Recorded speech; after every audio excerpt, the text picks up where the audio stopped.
Welcome back to Stoller Films TV movie reviews. Join me in having a sip of some alcohol because after watching Caged Beauty, you'll want to try and forget it. Okay, hope you don't mind I'm reading off notes today. It was that bad. I'm trying not to leave anything out.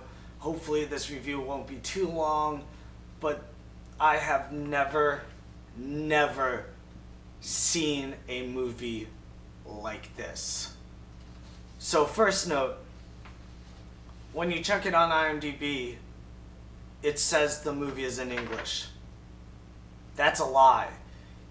This movie is actually in multiple different languages. It's part silent feature, part foreign language, and I mean, I'm not a foreign language expert, so I'm not even sure what language they were even speaking. Part English. I mean, it just bounced from one language to another, and it was in like the middle of a conversation. So say the other language was French or something like that. It literally would be someone say something in English, also it would be someone else saying something in a completely different language. I was like, what's going on? It got to the point where like I said, like silent feature, it would be like like the old school like Charlie Chaplin movies where it would show the action and then cut to like a black screen with dialogue.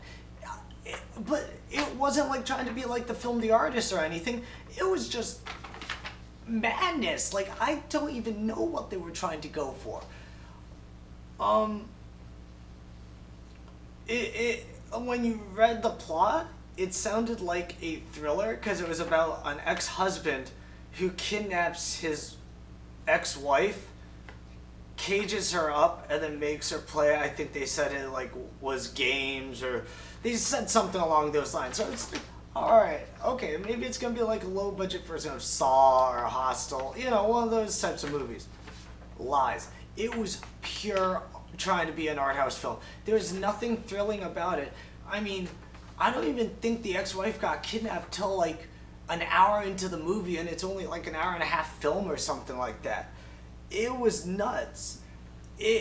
Like, there were parts of this movie that I felt like they were trying to go for Terrence Malick, and it really was failing miserably. Like, I mean, I understand Terrence Malick, it's not everyone's cup of tea, you know, it could be even considered an acquired taste. But this movie, no matter how much you like Terrence Malick, you can agree this movie was no Terrence Malick flick. It was garbage. And the other thing too was, it was tough to follow that storyline around. The storyline, like, I don't know if they were trying to be like a Tarantino film or what, but it was like bouncing around from like one story to the other. And maybe it seemed more confusing than it actually was because of all the language changes and all the pure madness. I mean, they even had one character who didn't even talk and just would type into like this machine what he wanted to say, and it would speak back, almost like that Stephen Hawking's kind of device he uses. So, and I mean, maybe I missed it, but I don't believe they really explained it. I don't know. It was a really hard film for me to pay attention to just because it was just so all over the place.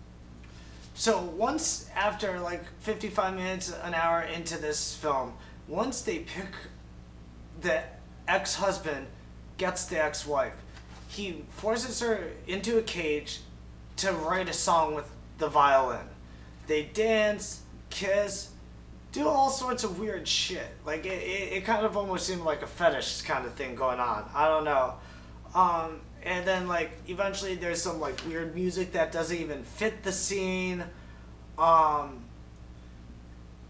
it got to a point where I was even questioning and looking, trying to give them the benefit of the doubt, wondering if they were trying to make it so bad on purpose. But it was such an attempt at an art house film, I couldn't imagine them actually doing it, no matter how much I tried to justify it, I just couldn't.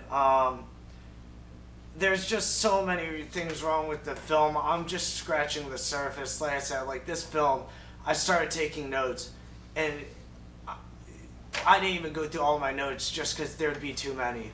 Like this movie was not what I was expecting, and I mean, I didn't want to do this on my third review, but I'm giving this movie 0 out of 5 bacon strips. This film gets a big, old, rotten, stinking Brussels sprout. I'm sorry I had to do it. Hopefully the next film we review will be better. But if you do decide to watch this movie, remember, make sure you got a drink in your hand.